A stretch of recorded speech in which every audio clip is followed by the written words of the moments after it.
찬송가 565장 함께 찬송하도록 하겠습니다. 찬송가 565장 예수께로 가면 함께 찬송하도록 하겠습니다. 565장입니다. 예수께로 가면 나는 기뻐요.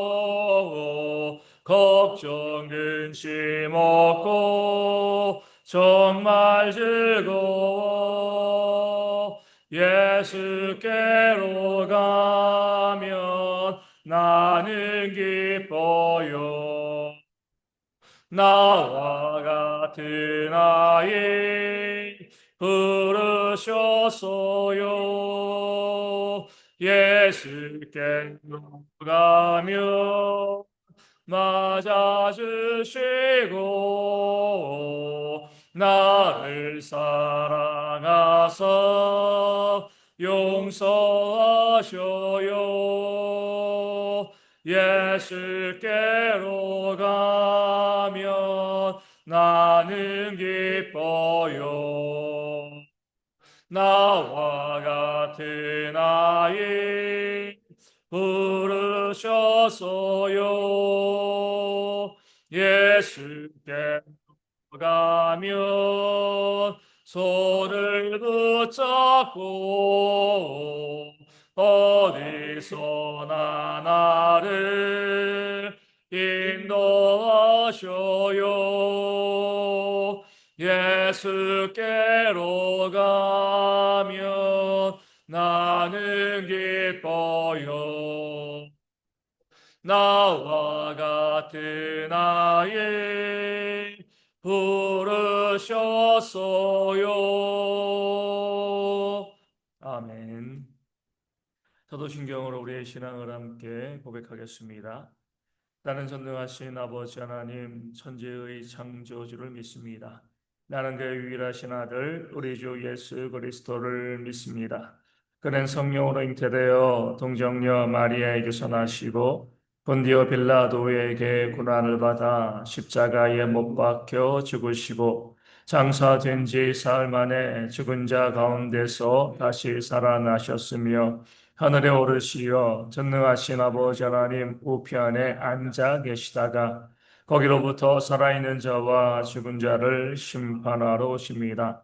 나는 성령을 믿으며 거룩한 공교회와 성도의 교제와 죄를 용서받는 것과 몸의 부활과 영생을 믿습니다. 아멘. 사도행전 3장 1절에서 10절까지의 말씀을 함께 보도록 하겠습니다.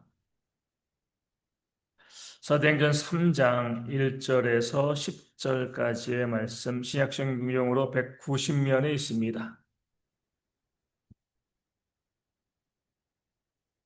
사도행전 3장 1절에서 10절까지의 말씀 제가 말씀을 읽어드리겠습니다. 제9시 기도 시간에 베드로와 요한이 성전에 올라갈새 나면서 못 걷게 된 이를 사람들이 메고 오니 이는 성전에 들어가는 사람들에게 구걸하기 위하여 날마다 미문이라는 성전문에 두는 자라. 그가 베드로와 요한이 성전에 들어가려 함을 보고 구걸하거늘 베드로가 요한과 더불어 주목하여 이르되 우리를 보라 하니 그가 그들에게서 무엇을 얻을까 하여 바라보거늘 베드로가 이르되 은과 금은 내게 없거니와 내게 있는 이것을 내게 주노니 나사렛 예수 그리스도의 이름으로 일어나 걸으라 하고 오른손을 잡아 일으키니 발과 발목이 곧 힘을 얻고 뛰어서서 걸으며 그들과 함께 성전으로 들어가면서 걷기도 하고 뛰기도 하며 하나님을 찬송하니 모든 백성이 그 걷는 것과 하나님을 찬송함을 보고 그가 본래 성전 미문에 앉아 구걸하던 사람인 줄 알고 그에게 일어난 일로 인하여 심히 놀랍게 여기며 놀라니라. 아멘. 오늘 말씀에는 능히 더하시는 더 좋은 것을 주시는 하나님을 우리 가운데 소개하고 알려주고 있습니다. 베드로와 요한이 성전에 기도하러 올라갈 때 성전 미문 앞에 앉아 있던 이 나면서부터 못 걷던 그 사람이 베드로와 요한에게 구걸을 하였습니다. 이 사람은 말 그대로 태어나면서부터 한 번도 다리에 장애가 있어서 걷지 못하던 사람이었습니다. 걷지 못하니까 일을 할 수가 없는 거죠. 뭐 요즘처럼 뭐 손으로 하는 그런 일이 있는 것도 아니고 그 당시엔 농사 지어야 되는데 걷지 못하니까 일할 수가 없는 겁니다. 일할 수 없어도 먹고는 살아야죠. 그러기 때문에 그와 그 주변에 있는 이웃들이 생각해낸 것이 그래, 구걸하자. 이것이 네가 살 수 있는 길이다. 그렇게 하면서 날마다 그 이웃들은요, 이 사람을 성전 미문 앞에 데려다 놓았습니다. 이 사람은 거기서 사람들의 긍휼을 구하면서 구걸을 하고요. 그 받은 돈을 가지고 먹고 살았습니다. 나면서부터 지금까지 인생의 전부인 거죠. 그 이상의 것을 생각해 볼 수가 없었습니다. 그의 이웃들도요, 우리가 이것이 이야기해 줄 수 있는 이 사람을 메고서 성전 미문 앞에 놓아두고 저녁이 되어지면 다시금 집으로 옮겨주는 것이 이 사람에게 할 수 있는 최선의 사랑이다, 섬김이다. 이렇게 생각을 하고요. 그의 이웃들은 이 사람을 성전 미문에 매일마다 데려다 주고 다시 집으로 옮겼습니다. 이 사람도 그거죠. 내가 할 수 있는 유일한 일, 내가 먹고 살 수 있는 유일한 일은 바로 국어를 하는 것이다. 그러니까 살기 위해서 최선을 다했습니다. 그도 이웃들도요, 이를 살리기 위해서, 자신이 살기 위해서 최선을 다하고 노력을 했습니다. 더 이상 바랄 것이 없는 거죠. 그 상황 가운데서 더 이상 기대할 것이 없는 겁니다. 소소한 기대라고 하면, 날씨가 좋았으면, 날씨가 안 좋으면 구걸하지 못하니까요. 그리고 경제가 좋아져서 백성들이 좀 여유가 있어가지고 국어를 많이 했으면 좋겠다. 이것이 이 사람이 바랄 수 있는 유일한 소망, 기대였을 겁니다. 그런데 어느 날 이 베드로와 요한이 그 사람 앞을 지나갈 때 이 사람이 베드로와 요한에게 국어를 긍휼을 구했습니다. 그런데 베드로와 요한이 이 사람을 주목하여 보고요. 이렇게 이야기하죠. 우리를 보라. 보통 어떤 경우에 이렇게 이야기합니까? 누군가 우리에게 구걸할 때 돈 있으면 주고 지나가면 되는 거예요. 그렇죠? 근데 우리를 보라라고 하면 뭔가 큰 돈을 나에게 주려나? 그런 기대를 할 수밖에 없습니다. 뭔가 이 사람들이 크게 적선을 하려는가 보다. 그 마음을 가지고 기대를 가지고요. 이 사람은 베드로와 요한을 쳐다보았습니다. 그런데 베드로와 요한의 첫 말은요, 이 사람을 실망시킨 거죠. 뭐라고 이야기했어요? 은과 금은 내게 없거니와 우리를 보라라고 이야기하고 그 다음에 근데 줄 돈이 없어 이렇게 이야기하는 겁니다. 그러니까 사람을 놀리는 것도 아니고요. 얼마나 황당했겠습니까? 그런데 그 뒤에 이 사람이 뭐 꿈은 꿔봤지만 도무지 기대하지도 못하고요. 생각하지도 못했던 말을 베드로와 요한이 이 사람에게 던집니다. 은과 금은 내게 없다. 우리에겐 너에게 줄 적절할 수 있는 그런 돈은 없다. 그러나 나사렛 예수의 이름으로 일어나 걸으라. 얼마나 놀랐겠습니까? 한 번도 걸어본 적이 없는 거죠. 늘 걷는 사람을 바라보며 부러워했지만, 저거는 내 일이 아니야. 난 나면서부터 못 걸었는데 누가 나를 고치겠어? 걸으면서 다니는 것들, 정상적인 삶을 살아가는 것은 내가 기대할 것이 아니다. 내 삶에 그런 것은 없어. 그런 생각을 하고 살아왔을 겁니다. 걸을 수 있으면은요, 움직일 수 있으면 더 이상 구걸할 필요가 없는 거죠. 일해서 먹고 살면 됩니다. 또 결혼도 할 수 있고요. 떳떳한 사회인으로 살아갈 수 있지만, 그게 그에게 가장 좋은 길이지만, 불가능한 일이었습니다. 불가능하기 때문에 기대도 하지 않았죠. 그런데 그 사람들, 베드로와 요한이 그에게 이야기합니다. 일어나 걸으라. 믿지 못하죠. 어떻게 그 말을 믿겠습니까? 주저하고 있는데 베드로가 그 사람의 자신의 손을 붙잡고 일으키니까요. 발과 발목에 힘이 들어가는 것이 느낍니다. 정말 일어났어요. 정말 걸으면서 뛰면서 찬양하면서 그렇게 성전 미문 앞에만 머물러 있던 자들이 성전 안에 뛰어 들어가며 하나님을 찬송하는 놀라운 역사가 일어나게 되었습니다. 이것이 바로 하나님의 사랑과 하나님의 역사, 하나님의 능력인 거죠. 우리는요, 한계 안에 있습니다. 내 삶이 이러하니까, 내가 이런 사람이니까 그 한계 이상의 것을 구하지 못하는 거죠. 그 한계 안에 있으면서 요것만 되어지면 뭐 이렇게 되어지면 어떤 분이 이제 저에게 이렇게 이야기하는 거죠. 목사님, 뭐 제가 나이가 많으니까 점점 건강이 안 좋아집니다. 어쩔 수 없죠. 제가 그분께 그렇게 이야기했습니다. 그렇게 말씀하시면 안 된다고. 물론 나이가 많아지면서 건강이 점점 안 좋아질 수 있습니다. 하지만 그것을 당연하게 생각하고요. 거기에 적응하려고 하지 마시고 하나님께 구하시라고. 하나님, 내가 지금 나이가 많아지면서 몸이 점점 안 좋아지는 것 상식이고 의학적인 사실이지만 그러나 하나님 힘을 주시고 능력을 주셔서 이 건강을 회복시켜 주시고 더 건강하게 하나님의 일을 감당할 수 있도록 역사해 달라고 그렇게 기도 저는 하고 있습니다. 또 그렇게 기도하셔야 할 줄로 믿습니다. 그렇게 권면을 드렸습니다. 내 삶의 형편을 내가 너무나 잘 알고 있다 보니까요. 그 이상의 것을 구할 수가 없는 거죠. 더 놀라운 역사를 하나님께서 우리 가운데 주실 수 있음에도 불구하고요. 그 이상의 것을 구하지 않고 그냥 이 정도만 이렇게만 생각을 합니다. 오늘 말씀에 나와 있는 하나님은요.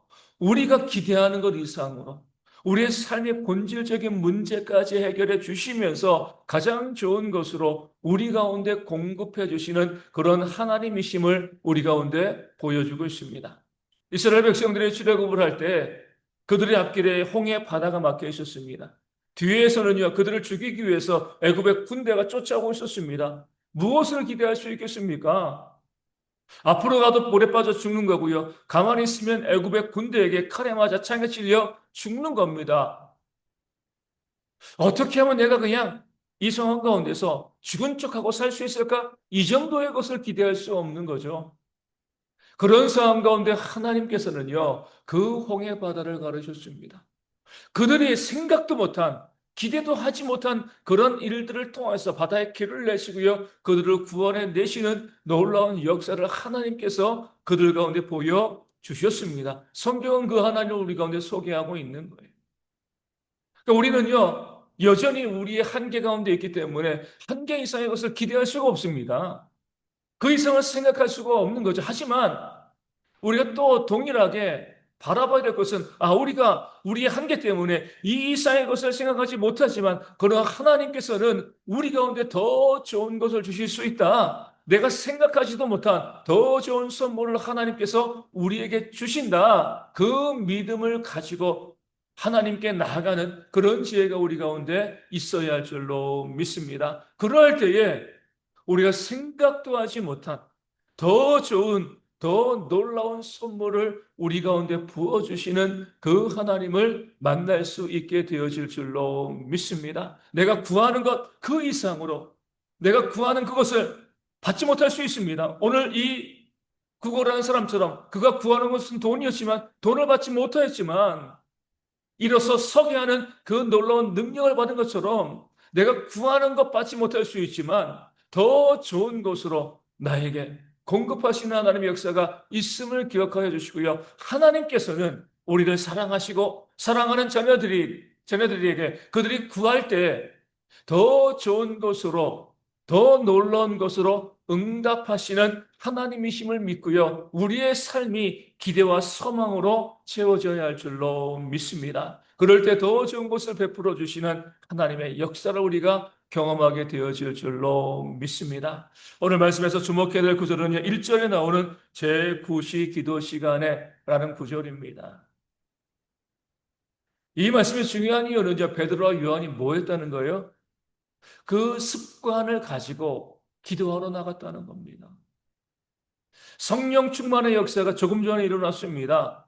성령의 충만함을 받고요. 베드로가 많은 사람들 앞에서 그 전에 뭐 하는 사람이었어요? 갈릴리의 어부였잖아요.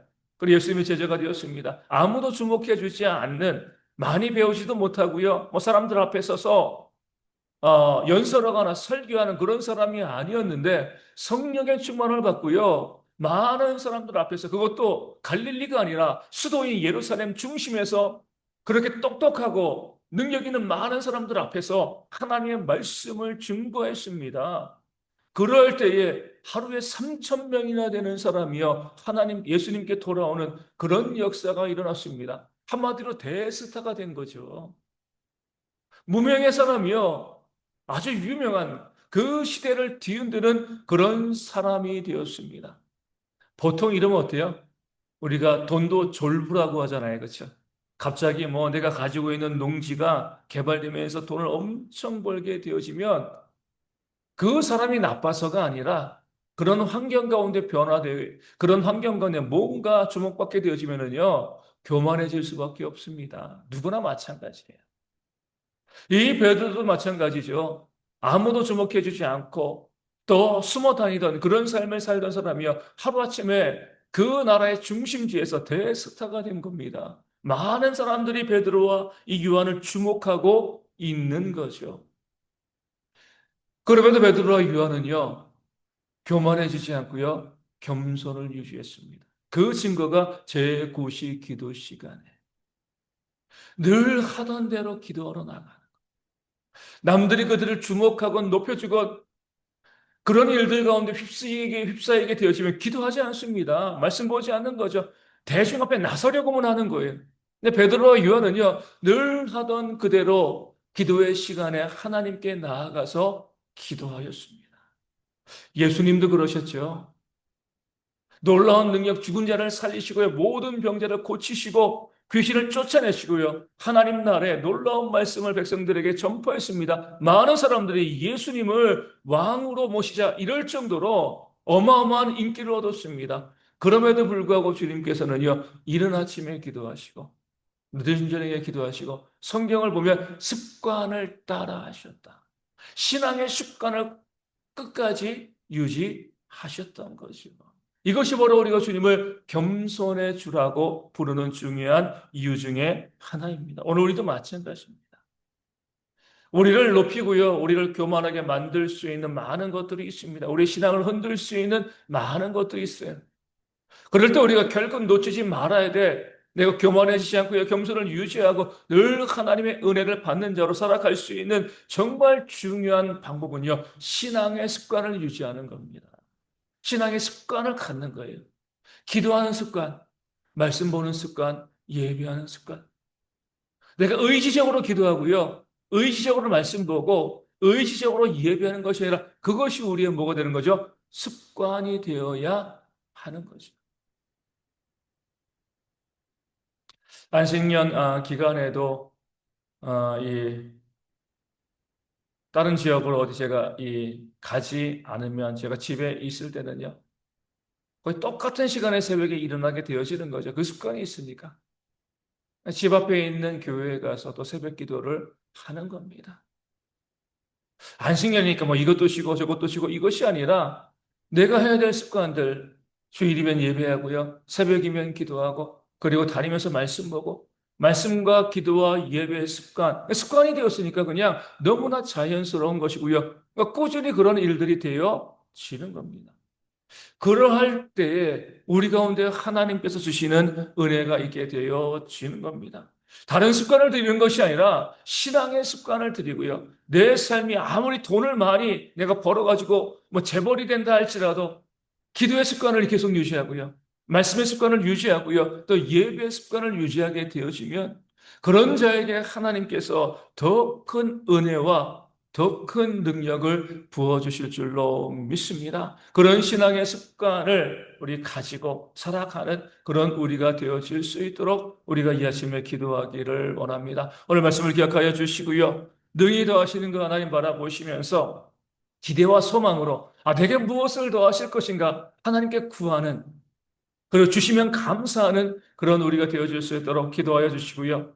늘 신앙의 습관을, 말씀과 기도와 예배의 습관을 유지해 나가는 그런 우리가 되어질 수 있도록 늘 그 자리를 지키는 그런 모습이 있도록 우리 하나님께 기도하여 주시고요. 오늘 9월의 첫 주 예배입니다. 모든 성도들이 다 나와서 함께 예배할 수 있고 날마다 구원받는 자들이 더하는 그런 주일 되어질 수 있도록, 또 예배를 섬기는 분들이 있습니다. 말씀을 증거하는 자, 기도위원들, 또 헌금위원들, 안내위원들, 또 주방에서 수고하고 봉사하시는 모든 분들, 또 우리 찬양대와 주일학교 또 교사들에게 하나님께서 은혜를 부어주시고요. 그들의 섬김을 통해서 교인들이 함께 은혜 누릴 수 있는 그런 주일 되어질 수 있도록 기도하여 주시고, 우리 육신의 질병으로 힘들어하시는 많은 분들이 그 질병 가운데 나음받아 다 나와서 함께 예배할 수 있도록, 또 어르신들과 아이들 또 보내는 청년들의 건강과 안전을 위해서 특별히 기도하여 주시고요. 물질의 문제와 또 삶의 문제, 그리고 관계의 문제, 또 마음에 상처받은 모든 분들 가운데 하나님의 채우심과 위로하심이 가득한 그런 역사가 있도록 우리 교회 부흥과 더불어서 우리 선교지 교회가 작은 교회들도 부흥되어지는 그런 역사가 있을 수 있도록 우리가 이 아침에 함께 기도하도록 하겠습니다. 기도문 하시겠습니다. 하늘에 계신 우리 아버지, 아버지의 이름을 거룩하게 하시며, 아버지의 나라가 오게 하시며, 아버지의 뜻이 하늘에서와 같이 땅에서도 이루어지게 하소서.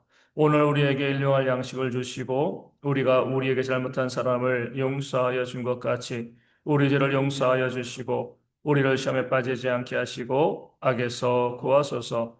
나라와 권능과 영광이 영원히 아버지의 것입니다. 아멘. 기도하겠습니다.